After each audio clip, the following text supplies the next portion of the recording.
Hey guys, welcome back to my channel. This is my new purchase for the Turo fleet. It's a 2012 Hyundai Sonata. I have owned it for 3 months and it has been a nightmare to own this vehicle. Let me tell you more about the vehicle before I tell you what the problems are.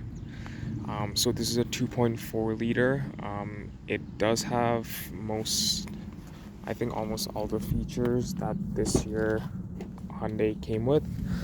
Leather heated seats. It has the XM radio, Bluetooth, um, USB auxiliary input. Yeah, it doesn't have a reverse camera though. I don't know if the 2012 Sonatas did come with a reverse camera.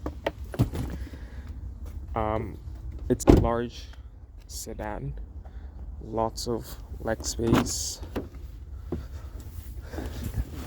In the back has the AC vents here, very comfortable, and dual sunroof, I guess is what it's called.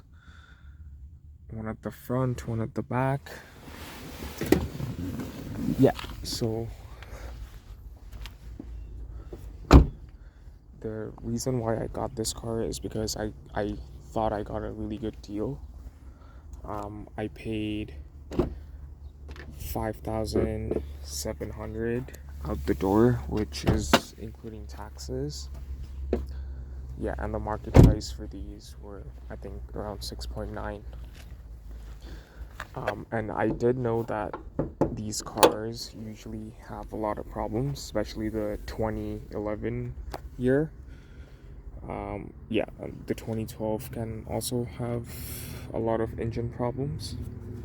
But yeah, so when I bought the car, I checked the Carfax properly, and it had like very detailed maintenance done. I'm talking about like oil changes every 5 to 6,000 kilometers, and the owner was like he was a gentleman. He looked like he took good care of his car.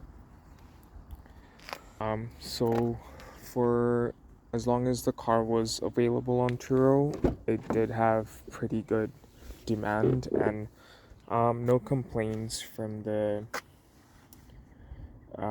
guests in terms of comfort or features. Uh, well, other than the issues that the car was having. Okay, now that we're inside, I'm gonna show you a cool thing about this car that I didn't know it had. So apparently there's these Hyundais, like the key battery for these cars drain very, very quickly for some reason.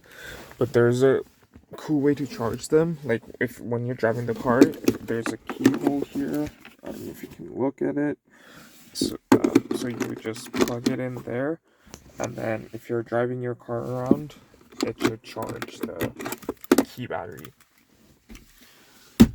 Yeah, and I do enjoy driving this car because out of all the cars that I have, for the driver's side, this gives me the best legroom, I guess, because look at how wide it is. Sorry guys, my phone battery ran out. A little change in the scenery. Well, it's actually the next day. Okay, so let's get started with the small issues with the car.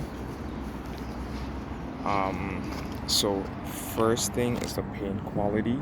Like it's stripping here and then on this end as well.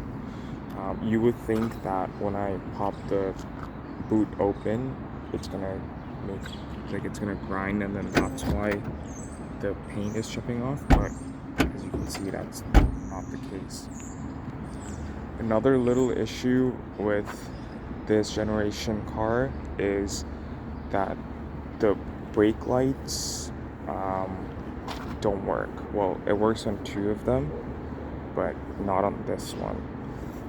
And it's not because of the bulb, it's because of the socket that the bulb fits in. Yeah, so quality issues with Hyundai. Okay, so now about the bigger issues that the car was having. Um, the first one was that when I was driving the car, like it started happening after a few days after I bought the car. Yeah, when I was driving, it would just shut off on its own, and then I have to put it in park or neutral to start it back up again. I took it to my mechanic, and well, there wasn't any code. Then after you start the car, the code will be gone. So yeah, my mechanic had to test drive the car, and that when it happened to him, he was able to scan it, and he saw that.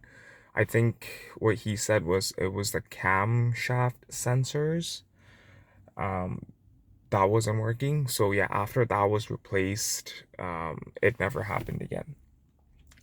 The second issue that happened very recently um, was on a trip, unfortunately, but fortunately, the guest was at the end of their trip, and when it happened to them, the car was very close to drop-off location. So I was actually able to get the car from them. Um, yeah, so what happened was they were in a gas station filling up, and when they went to start the car wouldn't start, and it said that the key battery was low. So they called me, and I was like, okay, that's not a big deal. I'll just go there with another key because I have two for this vehicle, and then get it started.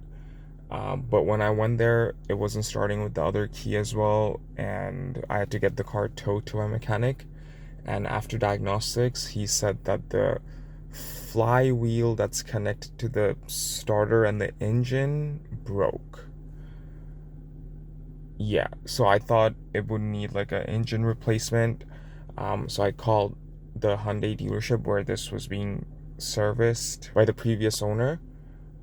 And then what they told me was, oh, all the recalls for this vehicle was done, which I am aware of. Like, of course, I checked if all the recalls were done, and if there was any warranty on the vehicle prior to buying it. Um, yeah, so essentially what they said was, hey, we don't know if it's a recall issue. What you do have to do is bring in the car, and then we have to diagnose it and see, and then it will be like for diagnosing, it's like 160 plus taxes an hour. So I called another dealership, and what they said was, for engine replacement, it would have to be uh, an appointment that I would get after 8 weeks. And even if, like, after I get my appointment, I would be in the wait list for an engine that's already backed up to 30 customers. I would assume that's like a long time to get the engine. But thankfully, my mechanic was able to just replace the flywheel, I guess. And yeah, the car is working now, but hopefully it doesn't give me any other issue. But I will keep you guys updated. As you can see, the mileage on the car is 176, well, 177K. Yeah. Oh, another thing I really like about this car is it's a digital gas gauge. And the first section, this one here, it's empty now, but like for that bar to go away, it like the car drives for like 50 to 60 kilometers. Thanks for watching my video.